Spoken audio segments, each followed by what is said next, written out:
समय एक बड़ी खबर आ रही है, जहां पश्चिम बंगाल में बीजेपी के शुभेंदु अधिकारी ने ममता बनर्जी को दूसरी बार हरा दिया है। इस बार भवानीपुर से शुभेंदु अधिकारी ने ममता बनर्जी को 15,114 वोटों से हरा दिया है, जबकि पिछले विधानसभा चुनाव में शुभेंदु अधिकारी ने ममता बनर्जी को नंदीग्राम में 1,956 वोटों के अंतर से हराया है। तो ये शुभेंदु अधिकारी की एक बहुत बड़ी जीत है। ममता बनर्जी को उन्होंने हराया है और लगातार 2 चुनावों में उन्होंने ममता बनर्जी को हराया। इस बार आंकड़ा बड़ा है, अंतर बड़ा है। 15,114 वोटों से इस बार हराया, जबकि पिछले चुनाव में जब ममता बनर्जी नंदीग्राम से लड़ी थी 2021 में, तो उस समय भी शुभेंदु अधिकारी ने ममता बनर्जी को हराया था 1,956 वोटों से। ये बहुत जरूरी था, ममता बनर्जी का हराना बहुत जरूरी था। ममता बनर्जी का राजनीतिक संन्यास अभी हो गया है। 21 में नंदीग्राम में हारी, इस बार हार गया। इस बार भी हारा 15,000 से ज्यादा वोट से। उनको खुल के मुसलमान वोट दिया। वार्ड नंबर 77 में जितना मुसलमान वोट देने के लिए निकला, सब ममता को वोट दिया। और मुझे हिंदू, सिख, जैन, बुद्धिस्ट लोग ने आशीर्वाद देकर जिताया।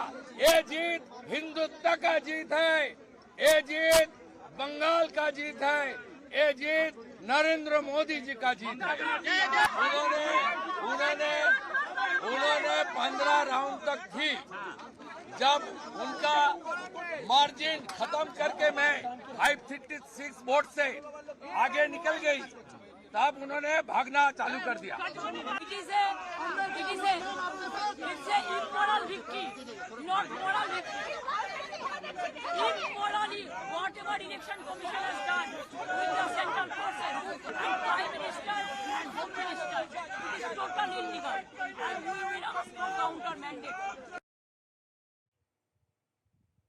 हम आपको कोलकाता बंगाल हमारी संवाददाता अनुपम मिश्रा के पास लिए चलते हैं। अनुपम, आखिर ऐसा क्या हुआ?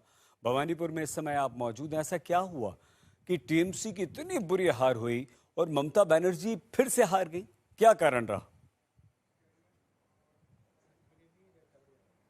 जी देखिए, हमने शुभेंदु अधिकारी से इस बारे में बात की। वो कह रहे हैं कि हिंदू वोटर्स की वजह से वो जीते हैं। हालांकि ये जीत इसलिए बड़ी है क्योंकि पिछले कई सालों से वो टीएमसी का गढ़ रहा है। खासतौर पर ममता बनर्जी पिछली बार जो बाईपोल हुआ था 58,000 सीटों से वोटों से जीती थी, और उससे पहले जो 2021 का इलेक्शन हुआ था शोभनदेव चट्टोपाध्याय 28,000 वोटों से जीते थे। तो ऐसे में लगभग 15,000 वोटों से जीतना ये बड़े मायने हैं। इसमें दो फैक्टर्स मुझे लग रहा है बहुत काम आए। एक तो हाईली पोलराइज्ड हो गया है, जहां पर हिंदू वोटर्स एकजुट होकर शुभेंदु अधिकारी और बीजेपी के खाते में गए हैं, और दूसरा जो अर्बन वोट बैंक है वहां एंटी इनकम्बेंसी बहुत काम कर गई है। तो एंटी इनकम्बेंसी और हिंदू वोटर्स दोनों की वजह से यहां पर शुभेंदु अधिकारी की जीत हुई है, ये मुझे लग रहा है। हालांकि ममता बनर्जी ने आरोप लगाया है कि यहां पर रिगिंग हुई है और उनकी जीत हो रही थी। जब ममता बनर्जी भी आज पहुंची थी इस काउंटिंग सेंटर में, शुभेंदु अधिकारी मौजूद थे पहले से,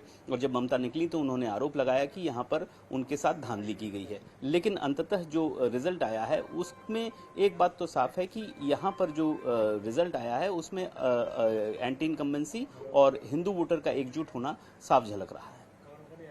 और वो जो बाहरी वाला मुद्दा और बंगाली अस्मिता की बार बार ममता बात अनुपम किया करती थी, क्या इस बार वो भी काम नहीं आया उनके? जी देखिए, जिस तरीके से लैंडस्लाइड विक्ट्री हुई है बीजेपी की, उससे तो लग रहा है कि ममता बनर्जी के सारे दावे धराशायी हो गए। खासतौर पर जिस तरह से मछली पर बात आई थी, जिस तरह से बंगाली अस्मिता पर बात आई थी, बहिरागतों कहा गया था बीजेपी को और बीजेपी के नेताओं को, तो जिस तरह का वर्डिक्ट हम देख रहे हैं उससे जनता ने इन सब बातों को नकार दिया है। ये तो साफ होता जा रहा है। अनुपम, एक बात और जल्दी से, ममता को 2 बार 2 चुनावों में हराया है और दोनों बार मुख्यमंत्री रहते हुए शुभेंदु अधिकारी ने, वो कोई बड़ा इनाम गिफ्ट मिल सकता है उन्हें? आप इशारा हमारा समझ रहे हैं? बिल्कुल बड़ी संभावना है इसकी। जायंट किलर के रूप में उभरे हैं। पिछली बार नंदीग्राम से ममता बनर्जी को हराया, इस बार नंदीग्राम से तो जीते ही भवानीपुर जो ममता बनर्जी का गढ़ रहा है वहां से हराया है उन्होंने।